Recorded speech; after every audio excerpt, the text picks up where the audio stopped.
Good morning, everyone. Happy Thursday. It is Throwdown Thursday today.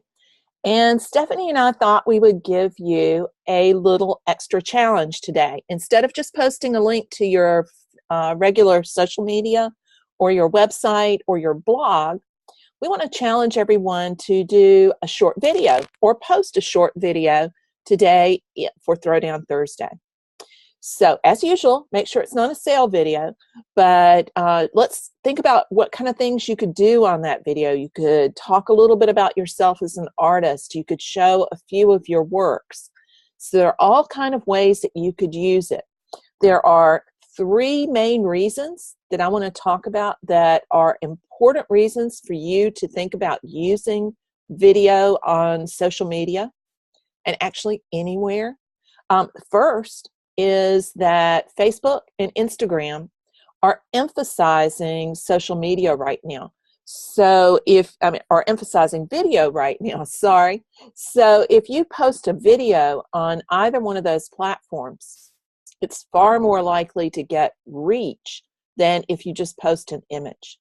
So we've all run into that issue on our Facebook pages of diminishing reach. It's shrinking daily because the algorithm is favoring personal pages over business pages right now, unless you advertise. So having a video on there is going to increase your reach. And it doesn't have to be super long. It can be really short. So first reason, Facebook and Instagram are giving preference to video, and it can bring your reach back up to where it was previous to the algorithm change. Second thing is that it increases and attracts viewers faster. And not just because of the algorithm, but simply because human beings as animals are attracted to things that are moving more than things that are still. And it used to be that you had to click on the video for it to start on Facebook and Instagram. Not anymore. So it will start moving as soon as somebody scrolls past it. Human eyes are attracted to that. So you're going to get more eyeballs on your post if it's video than if it's a still image. Third reason is it increases engagement.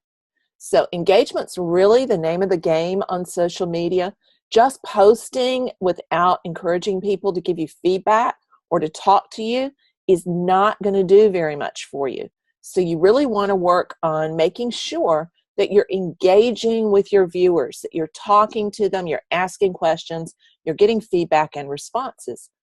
Video makes it easier to do that. People are more likely to engage and interact with video. So those are the three reasons you need to do it. You need to think about using it. The algorithm favors it. It attracts viewers faster, and it encourages engagement. Next, I want to talk about three tools that you can use to do it that are relatively easy, and you can do it right from your smartphone. They're also free. First one we've talked about here before, but it's been at least a few months. That's Adobe Spark. That is one of my tools of preference because Spark is a little more sophisticated than some of the others, and it will let you do a whole range of things, from editing video to animating still images to adding text on top of videos. It's a great little app, and it is free. The second one is one called Ripple, R-I-P-L. And if you've seen Jim Morgan's posts in here, you'll know that he's used Ripple a good bit. Shout out to Jim. He's a master of using Ripple. And what Ripple does is Ripple allows you to create video effects with still images and to add text. So it's a really easy tool to use to take still images and to animate them. So think of it as an animation tool. It's very similar to Canva, but it allows you to make them more animated. It is not Animoto, which is the way to make and edit short videos that have a little bit more sophistication to them. Ripple is for animating images, just images. And it will allow you to put captions in there and to create simple slideshows. I think you can add up to 5 images in a slideshow on Ripple. Good one to think about. Another one, the third one, is one called Legend. Now, Legend also animates text really, really well, like what it does. And it does a little bit more with video than Ripple does. So those 3 tools are Ripple, Adobe Spark, and Legend. Check those out, and I will post the links to those sites up above in the description as soon as the Facebook Live is over. Third thing I wanted to talk about are some things to look out for when you're doing video. Don't just go whole hog and make everything spin and turn and text zip in and zip out. So 3 things to look out for. Number 1, you want to make sure that you're not distracting from the artwork. In fact, that is the main thing to watch out for. The focus of the video should be you or your artwork. So anything that distracts the viewer from that, you want to avoid. So the first thing that I've seen a lot of people do when they first start using video that's a distraction is the background. So make sure that the background you might be choosing for your video, if you're using one of the tools that allows you to select a background, is not more visually appealing. And I don't mean it's better visually as a better artwork, but if it's got more dynamic contrast and more texture and more stuff in it, it's going to pull the viewer's eye back there, and it's going to compete with your images. So make sure the background is not a distraction. It should not be complex. It needs to be really, really, really simple.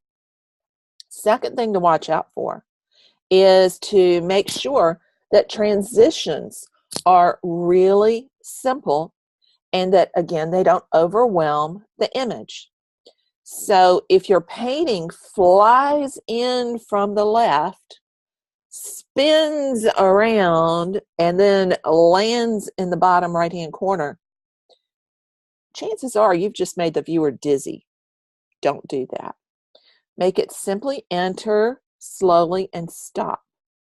Avoid those transitions that become the dominant focus of the video. Third thing is to make sure that the text is not overwhelming. Again, if you lay text on top of an image of your work, you don't want it to become more visually important than the work. Don't use loud colors for the text, or colors that clash with your artwork, or text that is too large for the proportion of the picture plane here. One of the things I like about Ripple is that it allows you to put a caption in without having to think about how big that's going to be. It sort of makes that decision for you in a tasteful way rather than the overwhelming spin and turn way. Really work on focusing in on the artwork and not on the device, the tool, or the app that you're using. It's really all about the work. We are getting ready to start a video challenge for the group. Some of you may have participated in the 5-day video challenge this past summer, but we're going to do it again right after Thanksgiving. There's a reason for that. Thanksgiving is the beginning of the major retail season here in the U.S. and a lot of other places in the world as well. So you want to really concentrate on getting your artwork out there and more visible to more people during the major retail season. So we're going to have a 5-day video challenge that will start on the Monday after Thanksgiving. That's a little over a week away. You've got about 10 days to get started. And there will be a prompt every day with a tip on how you can create a video that's going to help make your artwork more visible to viewers and more engaging. I will include the link up above after this is over so that you can register for those prompts via email if you'd like to do that. So start playing around with these tools and see if you can't get going with video and think about how you can use it during the upcoming holiday season. That's all for right now, y'all. Happy painting, everyone. Bye-bye for now.